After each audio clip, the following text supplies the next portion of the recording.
Welcome back to this edition of Contracts and Coffee. I'm Stephen Long, real estate broker and instructor. Continuing the series, we are discussing the residential offer to purchase Form 2T, standard offer to purchase Form 2T. And this section or this video is going to be on page 6 of the offer to purchase. We just concluded section 5 where we were talking about some of the material facts and research that a buyer needs to do. In addition to that, the sellers are required for a residential property to have some disclosures. So at the top of page 6, it addresses those disclosures, particularly the residential property owner's disclosure statement, or affectionately referred to as the RPODs. This document is a checklist of all the things that the seller knows about the property, where they are able to check, yes, I do know this, no, there's no problem with that, and or no representation. This is the seller's form to fill out. We will discuss it in another video. Brokers are not to be filling it out or writing on it. This is a seller's disclosure form. And so under paragraph D, we have to check on the contract that the buyer either has received it or has not received it. And we will indicate the appropriate box there. Now, the other option is that it is exempt. So both the residential property owner disclosure statement and the mineral oil and gas rights statement have some exemptions.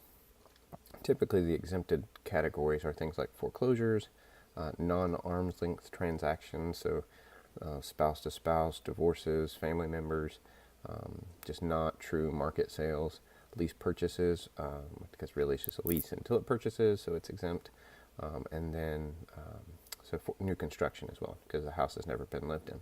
The mineral oil and gas rights is the same situation. It's an opportunity for the seller to disclose if they have ever severed any of the mineral oil and gas rights from their property, or if they know if anybody ever has prior to them. And again, we would check the same boxes. Yes, the buyer has received this. No, the buyer has not received it, or it is exempt. Similar exemptions. The only addition here is that the mineral oil and gas rights applies to residential purchases. So if it is at the current time, we are working towards getting some changes made in that department, but currently it's for residential property only. So if the person is buying a house that is less than 4 units or less, it would come with the residential property disclosure. If you're over 4 units, you're considered a commercial transaction, and the mineral oil and gas rights would not apply. If you are less than 1, you are vacant land, and mineral oil and gas rights, believe it or not, does not apply on vacant land at this time. So if you are a single family home, that would be a disclosure that's required by the seller and given to the buyer. The other part to consider there is if in fact you are dealing with a seller who has severed, or their mineral oil or gas rights has been severed at any point in time, you need to defer them to their attorney so that they can talk to that closing attorney about what that looks like, what they can do, what could the implications of that be going forward.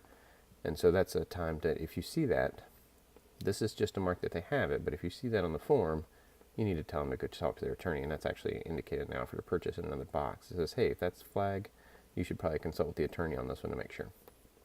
So that carries us into paragraph 6, which are the buyer's obligations. Both buyer and seller have certain obligations as a part of this contract, and then preceding paragraphs, or the next few paragraphs, will dictate what their responsibilities are. So under paragraph 6, the buyer's obligations are to pay any proposed assessments, which we've talked about. They are responsible for certain costs that are customary to the buyer for their lending fees and their appraisal and their inspections.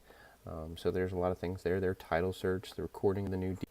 The seller has some obligations as well, as dictated in paragraph 7, that include how long they've owned the property. Have they owned it for more than a year, less than a year?